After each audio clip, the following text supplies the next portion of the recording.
Louisiana Beer Reviews Red Stripe Jamaican Style Lager canned version.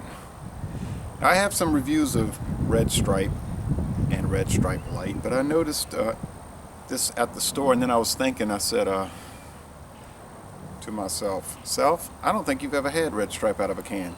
Maybe I have, but I don't recall it.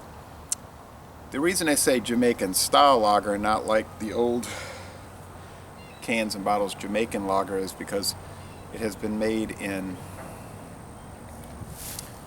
Pennsylvania for Diageo and Guinness since 2012. It's interesting, Desno and Geddes, two English guys, started this Red Stripe in 1928, and now it's owned by Diageo Guinness, another DG. Let's see, I think this was $169 plus tax. It's 4.7% alcohol. Beer Advocate says it's okay. The bros say it's okay. Rate beer. I bet you can't guess. Yes, that's right. They hate it. They gave it a 7 out of 100. 7. It must be. And it's made by Guinness. What do they know about making beer, right? Anyway, you usually see Red Stripe in these bottles, these stubby bottles, maybe 11 ounce or 12 ounce. This is a 24 ounce. I think they used to be 11.2 ounce when they came from Jamaica, but they jumped it to 12, and then this is a pint, 16 ounce when it came to the U.S. Like I said, started by English guys, and Jamaica used to be ruled by Great Britain, by England, and then now for over 50 years they've been a self-governing country, but they're still a realm, a Commonwealth realm. And Queen Elizabeth is still the Queen of Jamaica, in case you don't know. Now there's a lot of dust on the top of this can. I didn't see that before, so that's pretty disgusting. I never drink beer straight out these cans or bottles because they cover with dust and who knows what's been crawling on it. Anyway, I hated to pour it out of the can, really. Very thick white head and a clear straw, very bubbly appearance. Now the sun right there, I really don't have this angled right. The sun should be like this, but anyway, there is a lot of sediment in there. I mean, there are rather big white chunks floating, suspended throughout, no joke, and lots of streaming bubbles, so it's crackling. And I don't know if you can see all those chunks. Sometimes what I can see here you can't see on video, and because I notice on the replay before I post it that I can't see, but it's not so filtered, and it ain't the dust that came off the top of the can, okay? So it's got an interesting look, but some people might be thrown by that the suspended particles, powdery and bigger than powdered particles. Although I think a lot of people are just gulping it out of the bottle or the can. Nice looking head. Let's go with the flavor.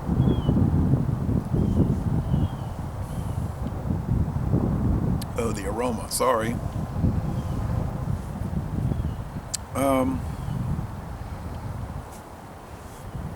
It's typical for Mesoamerican beers, Middle American, like between North and South America, because they oftentimes have that papery aroma and flavor. But this isn't too bad. Like, I'm thinking of the Barina from Central America really has that. This is mostly just sweet barley malt, really sweet, maybe even wet barley malt.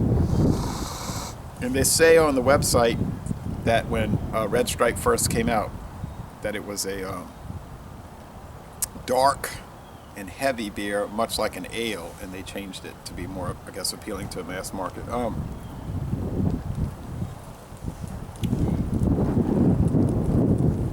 do make that Dragon Stout, which is dark and thick and awesome. Nice rings of lace. The aroma's sweet, malty, biscuity. Some people say they add corn adjunct. I just never picked that up. To me, it just tastes like straight up barley, and with a little bit of a hop bitterness to balance it out.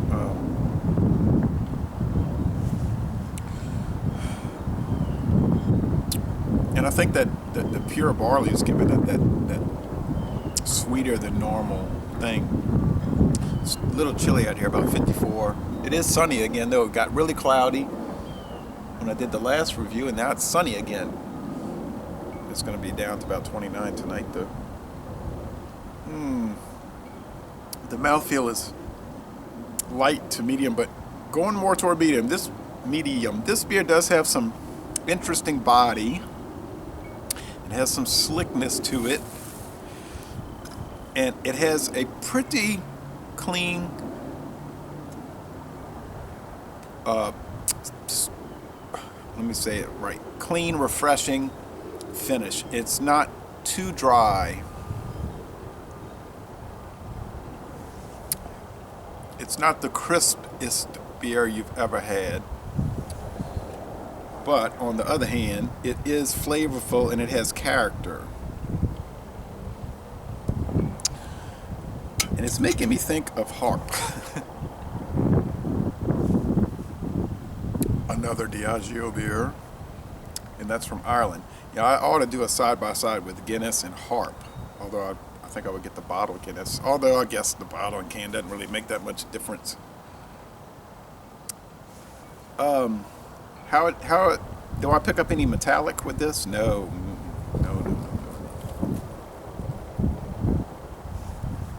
Although with some canned beers, I just believe I pick up metallic.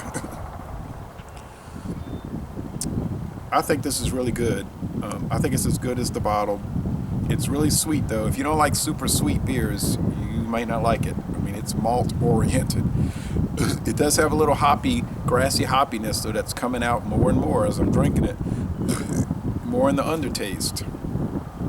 To me, this would go really well with like Jamaica patties, with the beef and some spices. I've never been to Jamaica. Or it would go really well with just generalized hot food. I'm thinking of like really the hot, spicy chicken from Church's, or just maybe some really good, well seasoned jambalaya, or some spaghetti and meatballs that are really, really, really hot and spicy, which is the way I love them. They'll get your eyes watering.